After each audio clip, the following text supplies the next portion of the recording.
Rabbi Lynn is entering her jubilee rabbinic year this September, so congratulations. She is a master storyteller, a human rights activist, a visual artist, and educator. Lynn currently serves as the board chair of Interfaith Movement for Human Integrity on the Rabbinical Council of the Jewish Voice for Peace, and is the author of She Who Dwells Within, a feminist vision of renewed Judaism, World Beyond Borders Haggadah, a Peace Primer 2, and The Way of the Mishkan, a ceremonial guide to Indigenous land back and reparations, Teshuvah. Teshuvah. Newest theatre piece is Magidah on sacred ground. So we are most welcome, and we're really looking forward to what you have to share with us today. The floor is yours. Thank you so much. It is a pleasure, truly a pleasure to be here on such a day of solemn remembrance. I would first like to extend my heartfelt condolences and sympathies to everyone who is commemorating 9/11 and the devastating impact that it had on so many communities. In my own congregation in Albuquerque, New Mexico at the time, where I am still Rabbi Emeritus, we realized that this event could be very harmful and devastating for the Muslim community.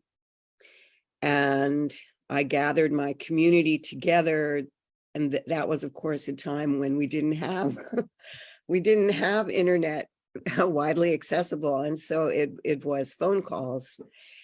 And that next morning, about 180 people gathered in our sanctuary, and we sat in a large circle and went around.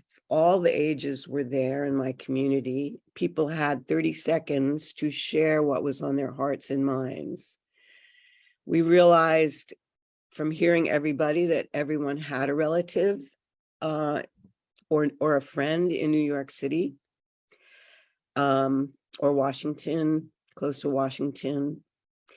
And the second amazing thing was that everyone in my community wanted to actively contribute to multi-faith understanding and to stand with the Muslim community. And a few months later, my friend Abdul Rauf Campos Marchetti and I and our communities created the Muslim Jewish Peace Walk, which went to 22 cities throughout the United States and Canada. And some of the walks are still continuing to this very day. Our idea was very simple. It was to demonstrate solidarity with each other, despite any differences that we might share in our approach to faith and interpretive traditions and understanding. What we do have in common is the common ground that we walk upon and the absolute importance of upholding human dignity and treating each other with the same active love that we want to be treated. And especially in New York City, we, I believe it was 2004, we walked from, we began our walk at an Algonquin village because Indigenous solidarity has always been very important in my work. That is to say, acknowledging the terrible history of colonial settlerism across the world in all its forms. And then we walked up to 125th Street, across 125th Street, visiting places like Hebrew Union College and another synagogue and churches. And we finally ended up in the masjid of Malik Shabazz, otherwise known as Malcolm X. And in every place that we walked, we offered prayers in behalf of humanity. And this idea of global pilgrimages of peace, where we can be on the street with each other, I believe has been an impulse for everyone who wants to seek peace. And so I wanted to start with that, to share that, and then to address a little bit about and that aligns, I think, with some other speakers have said about needing to create global citizenry and to create understanding and relationship building between people from different communities. I wanted to address the tradition that I come from. I certainly cannot speak for everyone in my tradition. That would be absolutely impossible. And so I will just try to share some of the understandings that I carry, that I know is held by many of my colleagues. And that is that we are a living tradition. We are an evolving tradition. And as part of that evolution, we have in the rabbinic tradition, which is over 2,000 years old, evolved clarity about using values to help us understand how we present the text. The rabbinic tradition asks, what are the great principles of Torah? And the universal answers are two, because if you know anything about Jewish tradition, there is never one answer. So the great principle of Torah, Klal Gadol b'Torah, is that human dignity supersedes all the negative commandments of the Torah.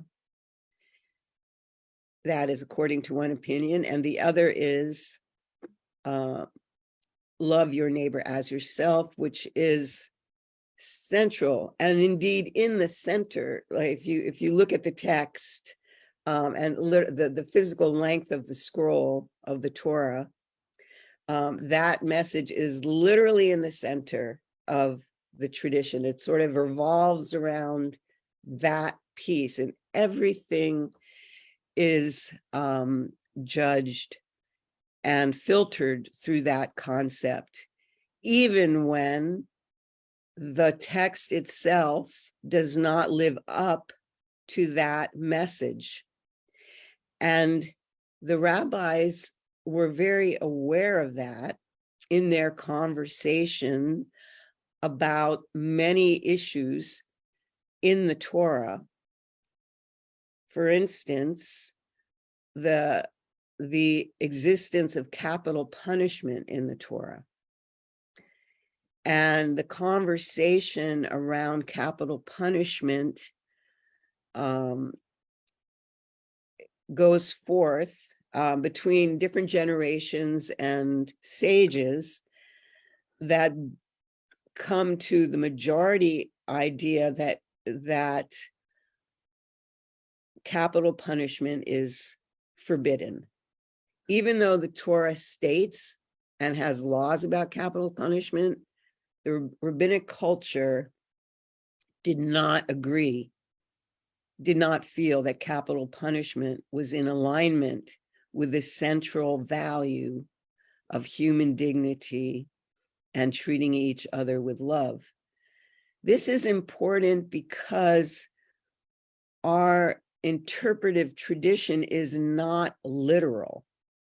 And this is important for us, especially in our relationship to other interpreters of our text, because we still carry the idea that we can change our minds about something in the contemporary period if it does not accord with the prophetic and value principles that have become the bedrock of the Jewish interpretive and value system. And this system is about whether something is harmful to others or not. This is so important because I'm sure everyone here is aware that there is a great conversation in the world right now around the state of Israel's relationship to Palestinian Christians and Muslims. And from a human rights perspective, many, especially younger Jewish people, feel that we have to interpret and act in ways that uphold the dignity of people who are being oppressed by colonial settlerism, militarism, and racism. These are very difficult issues to speak to, but if we go to the ground of our value systems, we can gain clarity, because another really important value in the Torah, which is central to us, is the value that both the citizen and the stranger have to be treated the same, with the same law. There must be equity across the board for everyone living anywhere. And so it is with that principle, the principle of equity and treating the ger, or the stranger, which means that anyone who comes to another country, or lives in another country, has to see the land not as belonging to them, but all of us as good guests upon the land. And this is an idea which is amplified for me by the Indigenous people of Turtle Island, which I hold with great esteem. Being one of the first women rabbis in the world in Jewish history, I am also very aware of the internal conflicts that represented, and I use these principles and to help clarify certain relationships, but also with the recognition that sometimes things change, that our traditions have to grow and have to expand when we do come in contact with each other, and we realize that that our worldviews are in the context of a lot of worldviews. It is important for us to focus on our relationships, even when our texts disagree, even when our philosophies disagree. It is the actual humanity of our relationships that, for me, are the ground of spirituality. And all of us can find the beautiful verses within our traditions that speak to this. And we can also sometimes find pieces in our long histories that contradict this or don't live up to this. And therefore,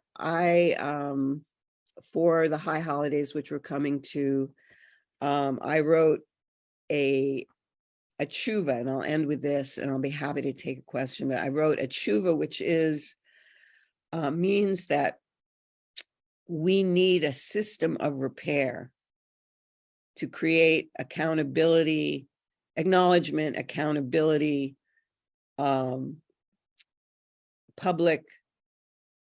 honoring of harm, reparations, and guarantees not to repeat the harm.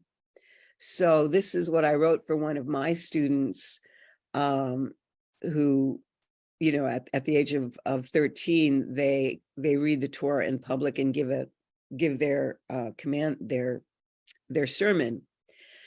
When the Torah says, a violence says, God will direct all the terrible afflictions visited upon Mitzrayim to all your enemies and send deadly hornets to attack them, we pursue Teshuvah, repair, by practicing the Torah that teaches everyone is a divine image.